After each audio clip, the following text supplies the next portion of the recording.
welcome to my channel. This is Elizabeth with Wandering Soul Enterprises.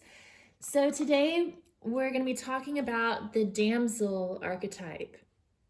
The light attributes of the damsel are understanding the nature of healthy romance, and she inspires you to rely on yourself.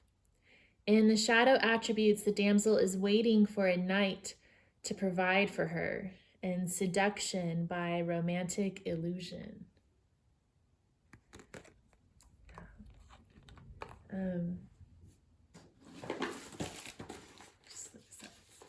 Another manifestation of the damsel is known as the princess. So the princess is thought of as more of like, the princess is a little bit more pampered than the damsel. You know, there's the pampered princess and then there's the damsel in distress. So that's sort of the difference between the two. The damsel is a very classic archetype, and a lot of women resonate with this. She's always beautiful and vulnerable and in need of rescue, specifically by a knight, and once rescued is taken care of in lavish style. But when disappointed, a damsel must go through the process of empowerment and learn to take care of herself in the world. One of my quotes that I have in my bag of quotes is by Nelly Galan. I think she was the former CEO of Univision, if I'm not mistaken.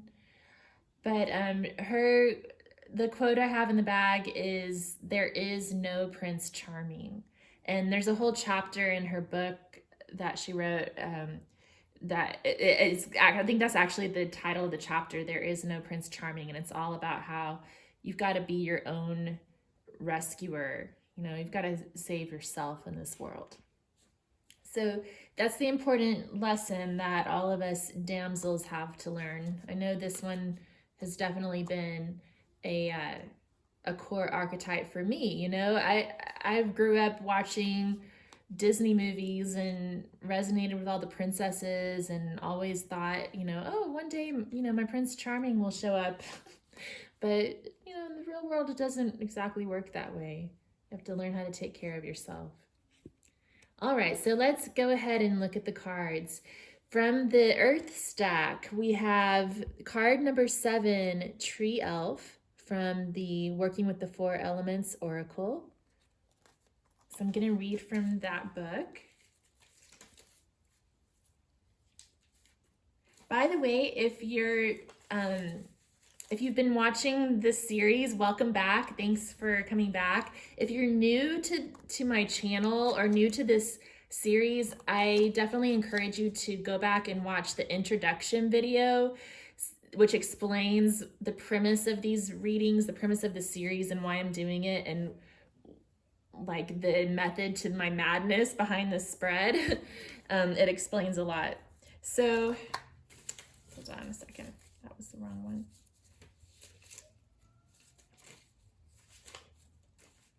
Okay, so 7 of Earth, the Tree Elf. The card of the Tree Elf can help you concentrate. Look into the eyes of the elf and try and absorb the green. Green is the color of harmony and growth. In your meditation, try to visualize the green leaves. There you can connect to the world of the elves, busy working with the growth of the tree. Allow the emerald green in all its shade to develop over you and feel the power of nature healing. Suggestion: seek out your favorite tree and sit with your back against it and blend with the tree. Be open to receive its healing. Affirmation: I will become the green ray of healing. So lots of green coming through here, the color green. And that's interesting because green is the color associated with the heart chakra. And I think the damsel definitely needs to work on healing her heart chakra in order to become empowered. Okay, so we also have the 5 of Diamonds from the Sailor Jerry playing cards. the Queen of Pentacles from the Rider-Waite.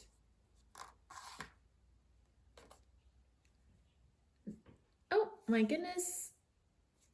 This is actually a water card. The Page of Vessels, the otter came through. So I might have mixed up the piles a little bit when I was shuffling. That's interesting though. We'll take it. And then we got the Ace of Coins from the Antique Anatomy Tarot.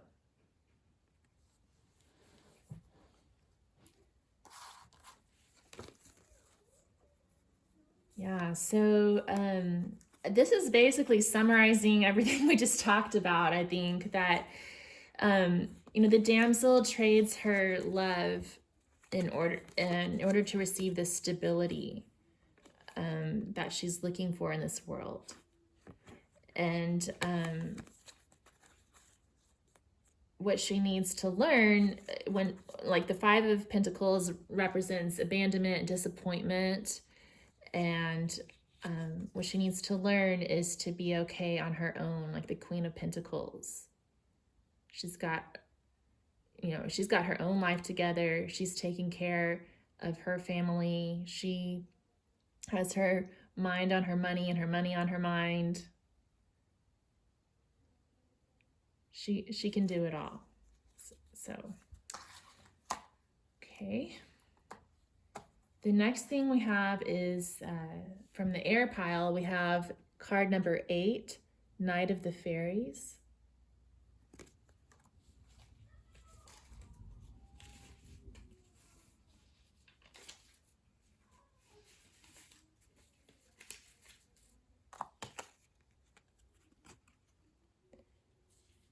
Okay, just at sunset and as dusk is arriving, this is the time of the night fairies, and the tree on the card is coming alive. The tree spirits are helping the energy to flow. The cat in the tree is receiving healing and protection. Cats are very psychic animals and can see the spirit world. The fairy and angel have arrived to give their teaching of the nature world to any man. Working with the fairy world can open the door to their world of inspiration, of music, writing, and art. Suggestion: sitting and meditating under a tree, you can connect to the earth. Also bring you and that can also bring you into contact with the fairy world. Affirmation: magic is around me all the time.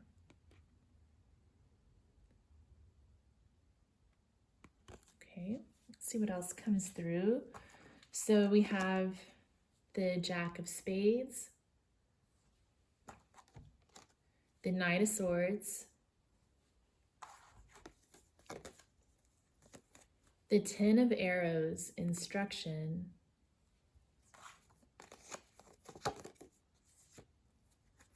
and the Ace of Blades. Okay, so I'm seeing this Knight of Swords, and the Jack of Spades is like that knight in shining armor that the damsel is waiting on to come save her.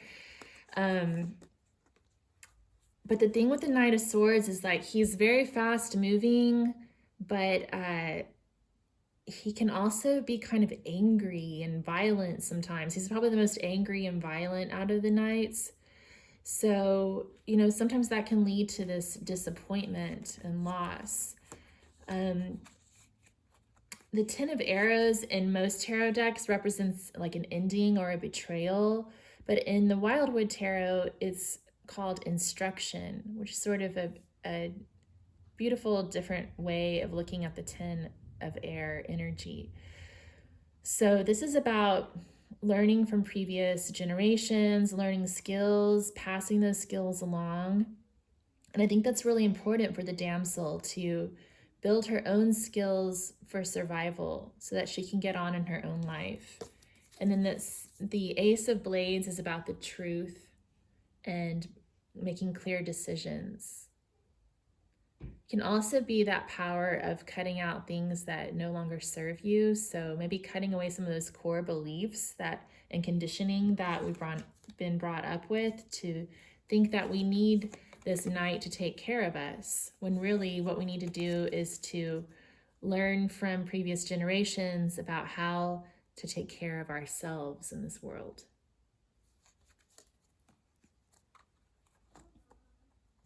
And then that Ace of Blades can also be about cutting through the romantic illusions. You know, this damsel shadow attribute says seduction by romantic illusions. So the Ace of Blades can be about, you know, doing away with that illusion and facing reality. All right, so from the fire element, we have the meeting by the roses, card number 14. You can see there's like a peacock up in that upper right corner, and its feathers streaming down, coming to roses. There's lots of little faces hiding there and some butterflies. Let's see what that has to say.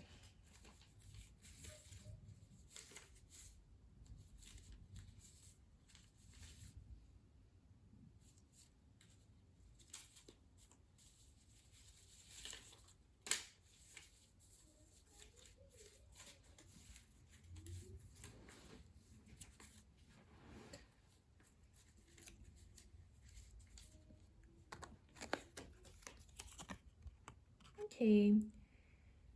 Garden peacocks and roses, just the place to set the atmosphere where lovers should meet. It is the strong feelings of our love that attract the nature spirits to us with their inspiration. Suggestion: sit in a garden and go into your positive feelings and create your own atmosphere to allow the inspiration to flow. Affirmation: I am never far away from inspiration. Oh, I love that. So this ties in pretty well with the light attributes of the damsel, understanding the nature of healthy romance.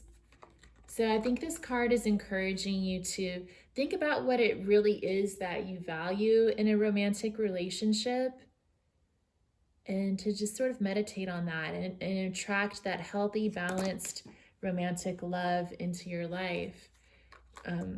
A love that doesn't require you to exchange your power for stability.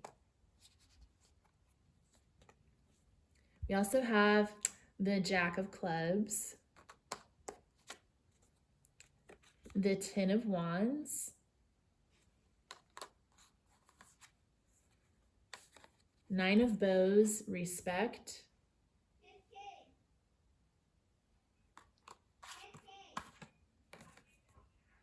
and Nine of Rods. So yeah, we had nine of rods, Nine of Bows. So this is about establishing respect and healthy boundaries. We're just talking about not giving away your power in return for stability. Knowing what you expect in a relationship, expecting respect, but also having respect for yourself and your own ability to take care of yourself, I think is really important. It's an important bargaining chip when it comes to relationships. Ten of Wands, it's about taking responsibility for yourself, but it's also about not accepting responsibility for things that other people need to be taken care of for their own self. So allowing others to be responsible for their own happiness and taking responsibility for your own happiness. And then we have the Jack of Clubs, who is sort of the player of the knights. He's very passionate, very action-oriented, very fast-moving, and seductive. But yeah, he can sometimes take advantage of the damsel in distress. He might come and appear that he's there to save her, and then he's gone in a flash. And that's what sometimes leads to that disappointment that the damsel experiences.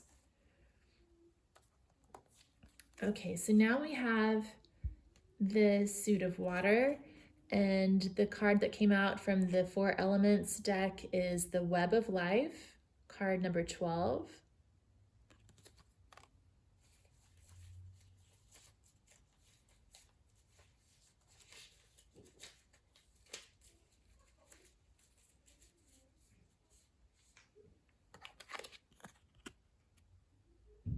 What is holding us back in our lives? The angel looking through the cobweb, the symbol of the webs we can put around us in our lives. It can be in partnerships or our possessions.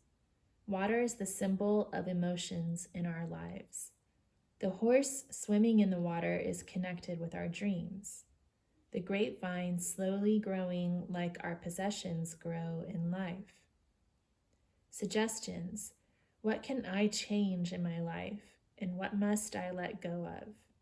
Affirmation. Freedom comes from within. Wow, that completely summarizes the lesson of the damsel. Like, what's holding us back? And once you realize that you're in charge of your own life, that's where freedom comes in. We have the Six of Hearts, the Ace of Cups, the Ace of Stones. Oh yeah, I guess I must have mixed up my earth and water piles. Sorry. That's kind of interesting though. The Ace of Stones, the foundation of life. And the Six of Elixirs. So we had Six of Cups come through twice.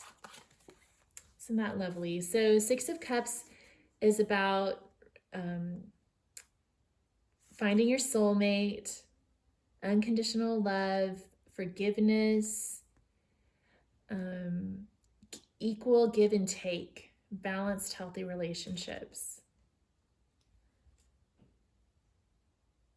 Yeah, I'm reading what I don't know if you can read it on camera, but these little bottles have tiny little labels that say things. So it says, one of them says, for rekindling love. And another one says, for past life regression. So the Six of Cups can be kind of a nostalgic card and making peace with your past. Another one says, for uncovering secrets. And there's one that says, for promoting harmony. And you can't read this one down here. But the last one says, for encouraging comfort. Yeah. So I think this is kind of, once you've had time to reflect on what it is that you value in a healthy, balanced relationship, then you're ready for this Six of Cups. And the Ace of Cups is like that pure, unconditional, loving energy. And love, like pure love, just gives and gives without measuring, right? But healthy relationships depend on healthy boundaries and balance.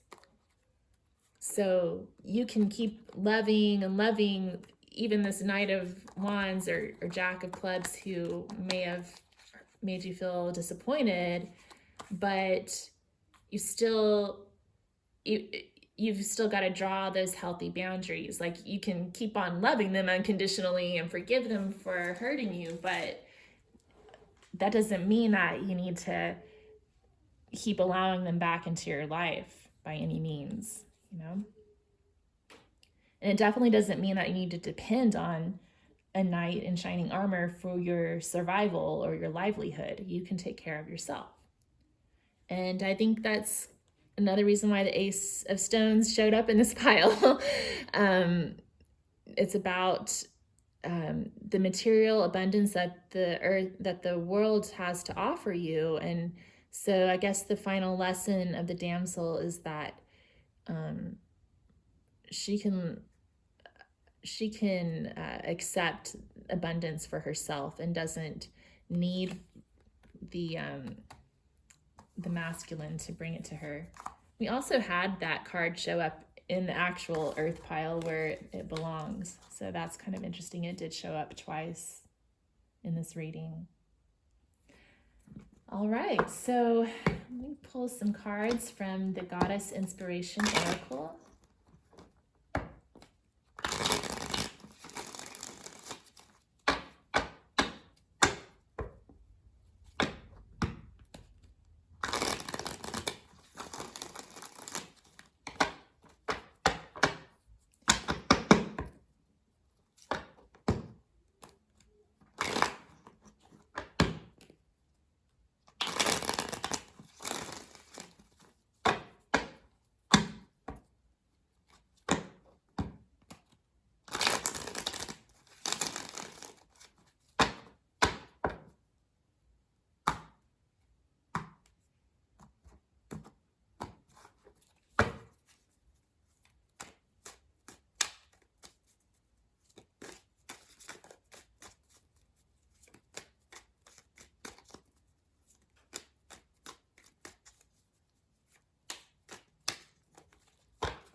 That one kind of wanted to come out, but it didn't. So, whoa.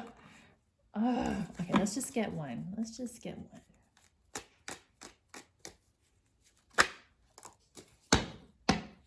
Okay, we have Tara, the goddess of intervention. Your wish can be granted if you ask for help. So that's funny, like this whole time we've been talking about how you need to be self-sufficient and depend on yourself, and then Tara is telling you, oh, you know, I can give you what you want if you just ask me for help.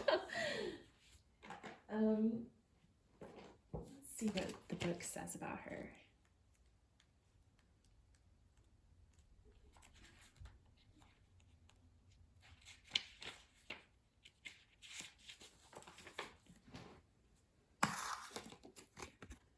Okay, so Tara is associated with compassion, wish fulfillment, and assistance. Tibetan Buddhists believe that the goddess Tara has the power to heal all sorrows and grant all wishes. The name Tara translates into English as she who causes one to cross, which means that the goddess will help her devotees cross to the other side of their difficulties. Tara was believed to be a mortal woman who yearned to become the first female Buddha. One story claims that to reach this goal, she prayed for the welfare of humans for over 10 million years. Then she was transformed into a goddess whose only desire was to ease the world's pain. Tara is often depicted with differently colored skins, suggesting her realms of influence. She is most popularly seen as White Tara and Green Tara. As White Tara, the goddess is renowned for her compassion, and Green Tara is believed to grant wishes to her most loyal devotees. So, you know, there is magic in this world. Wishes can come true. But I think one of the things that stood out to me in this reading was that Tara is she who causes one to cross, which means that the goddess will help her devotees cross to the other side of their difficulties. So it's not about placing your faith in some man to help you cross to the other side of your difficulties. It's about relying on yourself and your guides to help you get there.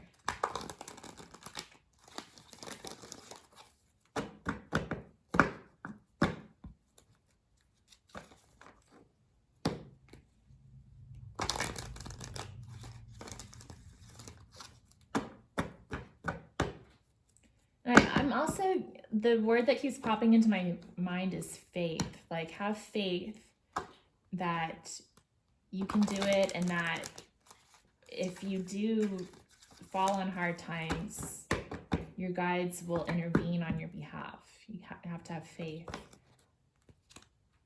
Okay.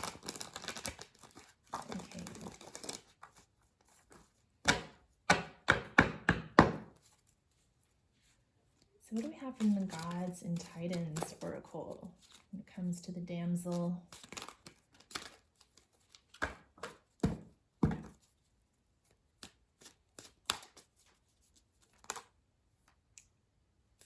Okay, we had two come out. I'm gonna go ahead and take them both. Seemed pretty strong there. So we have Nuada, perfection, and we have Loki, play.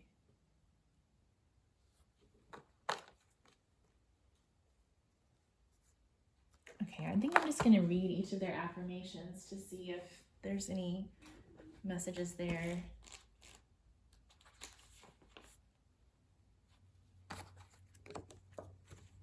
Okay, Nuada says, love and appreciate your uniqueness and your imperfections. Question the cost of chasing perfection. Delight in who you are. Okay.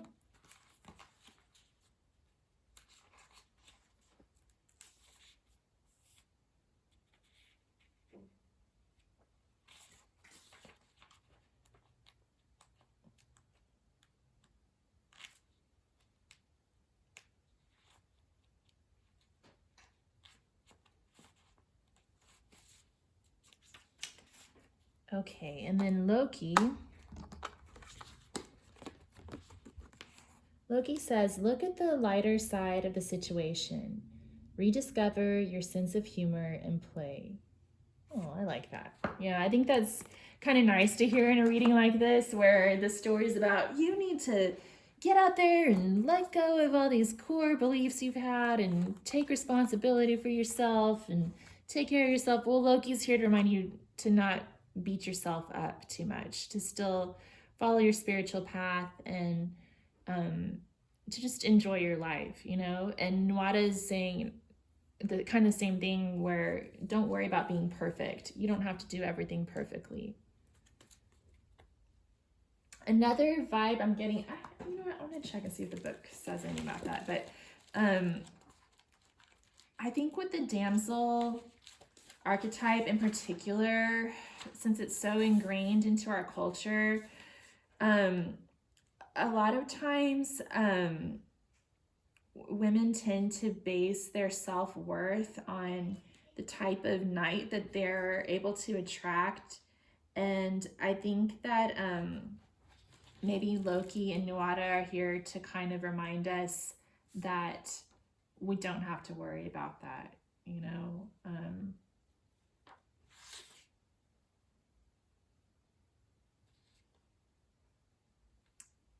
Yeah,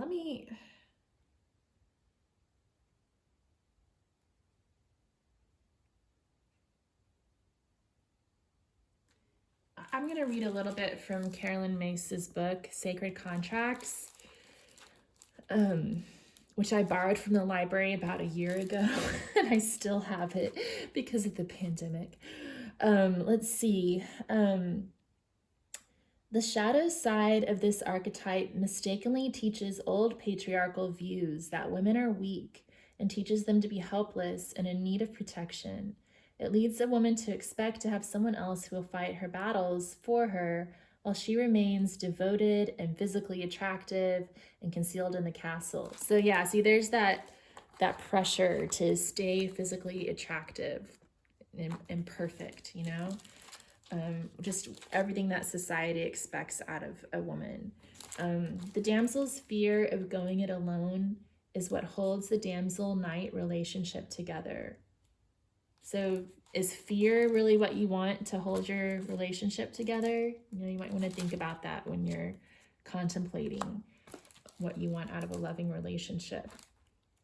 It also often shatters the relationship when the prince or knight grows older and expects to have a perennially young, attractive princess at his beck and call. Yeah, like expecting that ongoing perfection, right? The princess inevitably grows older even if she remains helpless, or she becomes more interested in the outside world, develops skills and competencies, and is unable to maintain the same old dynamic of dependency. Either way, most damsel-prince relationships ultimately find that they change or fail. And the damsel or princess must ultimately learn to fight her own battles and evolve into a queen.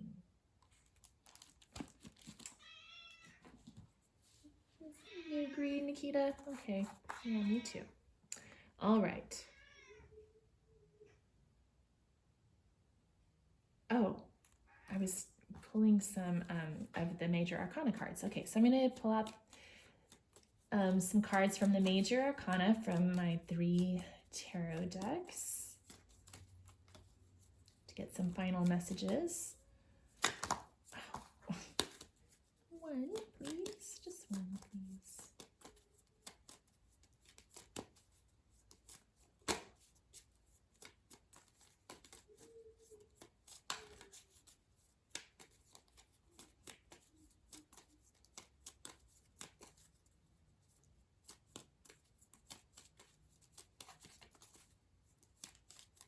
Well,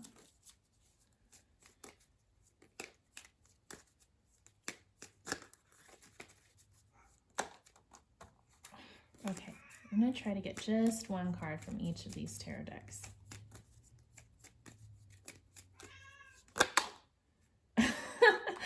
Wildwood must have a lot it wants to say. Okay, let's see.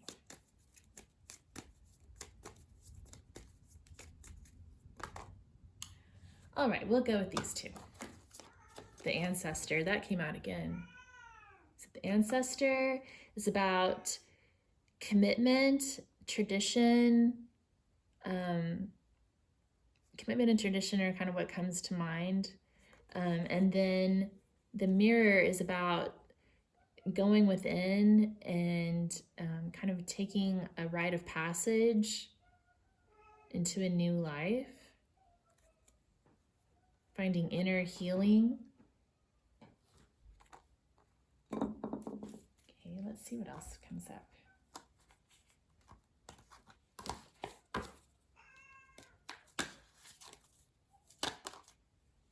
We also have the High Priestess, which is about going within, following your own intuition.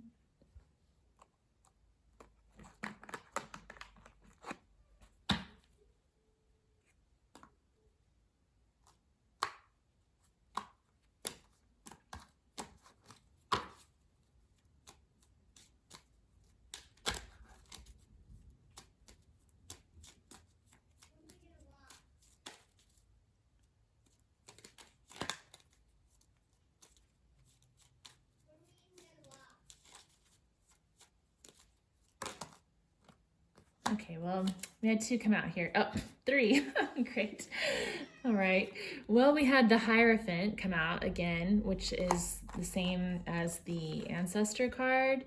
So it's about, I think with these 2 cards coming out, they're urging us to really evaluate our cultural traditions, expectations, and decide which ones of those serve us well and which ones don't.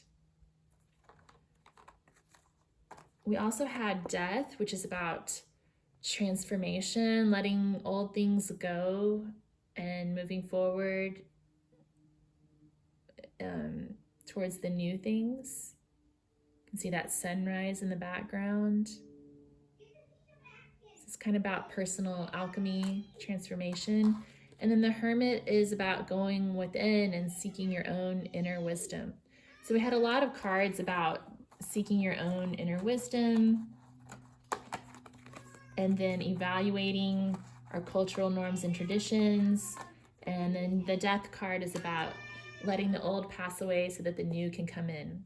I apologize for the background noise. I have explained to Nikita and my son several times that I'm recording today and they need to be quiet, and I'm gonna have to go talk to them again, I guess.